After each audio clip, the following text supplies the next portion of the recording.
e pela primeira vez, Antônio, a gente tem aqui a desaprovação ultrapassando a aprovação, né? Essa pesquisa que foi realizada agora, em janeiro, né, tem 95% aqui de nível de confiabilidade, segundo o próprio Instituto, ouviu 4.500 pessoas entre os dias 23 e 26 de janeiro, ou seja, até ontem, né? E a gente tem, observando aí na tela, em relação à última pesquisa, o governo Lula era aprovado por 52% e reprovado por 47%, agora é reprovado por 49% e aprovado por 47%. Vamos dar uma passadinha rápida nos números aqui, divulgados inclusive pelo diretor da Quest, o Felipe Nunes, que é alguém também que tem um poder de análise muito interessante, mas a gente observa que o governo Lula continua com muita popularidade no Nordeste, só que vem perdendo também essa popularidade. Nessa pesquisa, inclusive, foi detectado o pior índice do governo no Nordeste e no Sul. A gente pode observar no Sul ali chegou a 59% de desaprovação, no Nordeste 59% de aprovação, lembrando que a média ali é 70, 69. Então é uma queda expressiva num segmento que garante a popularidade do governo. Quando a gente passa para o extrato socioeconômico, também percebemos aí que ali na faixa entre aqueles que ganham entre 2 e 5 salários mínimos, tinha um empate técnico, né? 50 a 48, 50 de desaprovação, 48 de aprovação na última pesquisa, e agora já tem 54 de desaprovação, 43% de aprovação. O governo continua com uma aprovação maior entre aqueles que ganham até 2 salários mínimos, mas mesmo assim a tendência também é de queda, enquanto na faixa daqueles que ganham mais de 5 salários mínimos existe uma relativa estabilidade, né? Quando se pergunta se o Brasil está indo na direção certa ou errada, nós vemos também que 50% dizem que está indo na direção errada e 39% na direção certa. Também houve uma alteração, existia um empate técnico entre esses dois segmentos na última pesquisa, e agora, nesse levantamento, existe um distanciamento. E aqui é um dado interessante que eu vou analisar mais à frente, fazendo uma comparação relativa, óbvio, com uma pesquisa de 2005, de outro instituto, mas a pergunta é, em relação às promessas de campanha, acha que Lula, 65% acham que ele não tem conseguido fazer aquilo que prometeu e 30% acham que ele tem conseguido fazer aquilo que prometeu. Também aumentou bastante a distância entre um e outro segmento. Aí a gente passa para aquilo que o governo entende ser um dos seus principais problemas, que é a questão da comunicação. E quando a gente fala de comunicação, não é só a comunicação do governo, né? Nós, o Antônio sabe, nós e muitas outras pessoas, muitos outros veículos da mídia, chamada mídia progressista, batalham, né? Cada um, às vezes, né, no seu próprio campo, né, a despeito de diferenças que existam, de cobertura, de enfoque jornalístico mesmo, mas todo mundo batalha há muito tempo pela democratização na comunicação no Brasil, que é dominada por oligopólios, né? Quando a gente tem as big techs, isso piora a situação, porque muitas vezes existe um jogo coordenado, inclusive, do tipo de cobertura de um e de outro, e estamos introduzindo agora também oligopólios estrangeiros. Então, a batalha da comunicação não é só a batalha do que o governo fala, mas daquilo que é falado a respeito do governo, justamente nessa mídia. E a gente tem aqui as pessoas dizendo que 43% têm visto mais notícias negativas do que positivas, 28% mais positivas, 25% dizem que elas se equivalem. Vamos chegar nesse ponto aqui. Qual a notícia mais negativa que você ouviu no governo Lula? Resposta espontânea, ou seja, não são apresentadas ali opções para a pessoa escolher. E espontaneamente, 11% disseram que é regulação do PIX. E aí, todas as outras questões são genéricas. Então, a gente consegue captar aqui justamente os impactos desse cenário comunicacional brasileiro, que são os oligopólios das big techs e os oligopólios da mídia tradicional. Nesse aspecto, as big techs, principalmente quando falam, né, quando tem essa determinação de deixar se disseminar o conteúdo falso, como disse o Zuckerberg, né, o CEO, o dono da Meta, de você, na verdade, fragilizar ainda mais o monitoramento da moderação de conteúdo, se vê o impacto que é a disseminação de uma notícia falsa, que foi a questão do Pix.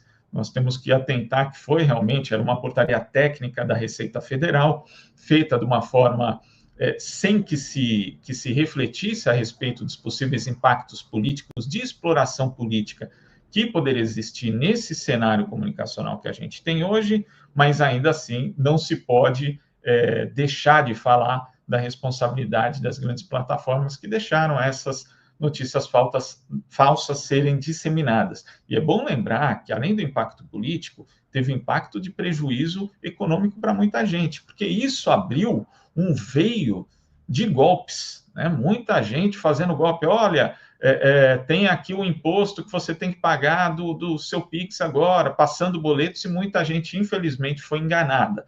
Então, os impactos da disseminação de fake news, eles não são só ruins do ponto de vista da própria discussão pública, do debate público, mas tem efeitos também imediatos para muita gente que acaba caindo em golpes, e são os oportunistas que estão sempre aí se aproveitando também da disseminação de fake news. Quando se pergunta se o governo acertou ou errou mais diante de toda a polêmica envolvendo o Pix, 66% acham que o governo errou mais.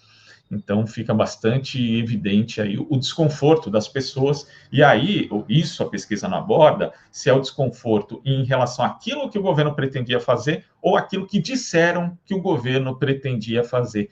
E provavelmente foi essa narrativa que acabou vencendo. Ou seja, a gente tem um tema que chegou no debate público em que a mentira saiu triunfante. Nos últimos 12 meses, a economia, para muita gente, diz aqui que 39% diz que piorou, enquanto 32% diz que ficou igual e 25% diz que melhorou. A gente também vê uma piora na percepção do brasileiro em relação à economia, que está muito relacionada a isso aqui. Alimentos nos mercados, né? 83% dizem que os alimentos ficaram mais caros.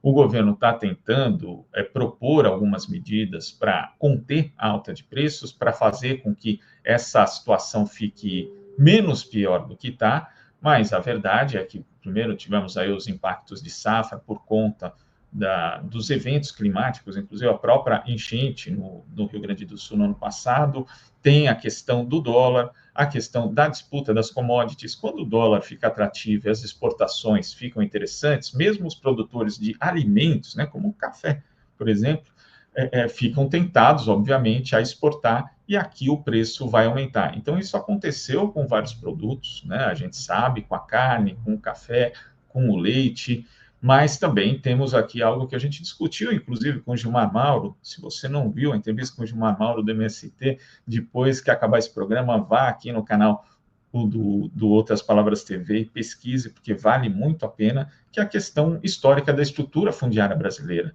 da necessidade de se fazer uma reforma agrária, não só do ponto de vista social, mas do ponto de vista econômico, que vai afetar, do ponto de vista positivo, inclusive, a oferta de alimentos no Brasil. Então, o governo está estudando algumas iniciativas imediatas, não se sabe o impacto que elas vão ter de fato, mas a queda do dólar e a perspectiva de uma safra recorde para o meio do ano pode melhorar esse cenário de alta de preços no decorrer dos próximos meses, mas imediatamente as pessoas ainda vão estar com essa sensação, provavelmente. E aí, a gente tem o impacto de outra fake news. Você é a favor ou contra a mudança no sistema de validade de alimentos? 63% são contrários. Isso circulou bastante, foi uma fake news disseminada na semana passada, porque era uma proposta de uma associação de supermercados. Nunca foi, na verdade, uma iniciativa proposta pelo governo. Só que boa parte da base bolsonarista que está nas redes sociais aproveitou essa notícia para associá-la com o governo, com outro feito, inclusive, que foi a questão de uma notícia real, que era da carne estragada, que estava sendo vendida como carne nobre, inclusive, né? Era uma carne destinada à ração, que não era própria para o consumo humano, mas que acabou sendo vendida ali como se fosse carne uruguaia, por um frigorífico. Uma atitude criminosa, obviamente, que não tem nada a ver com proposta do governo, mas a fake news, né? E é interessante como a gente tem essa disseminação de conteúdos falsos, às vezes usando fatos reais. Então, para a pessoa que recebe isso, parece que é verdade, e não é. E a gente pode ver o impacto que tem isso daqui nessa pesquisa, né? É algo que tá muito difícil para o governo fazer esse embate quando a gente tem esse tipo de conteúdo noticioso. E aí, só para concluir, né, eu acho que tem aqui, daqui a pouco a gente vai conversar com o Manuel Domingos Neto, que inclusive já chegou aqui nos bastidores, para falar a respeito da questão da agenda política do governo. Mas vamos fazer uma comparação para ter uma noção do tamanho dos desafios que essa gestão do presidente Lula tem.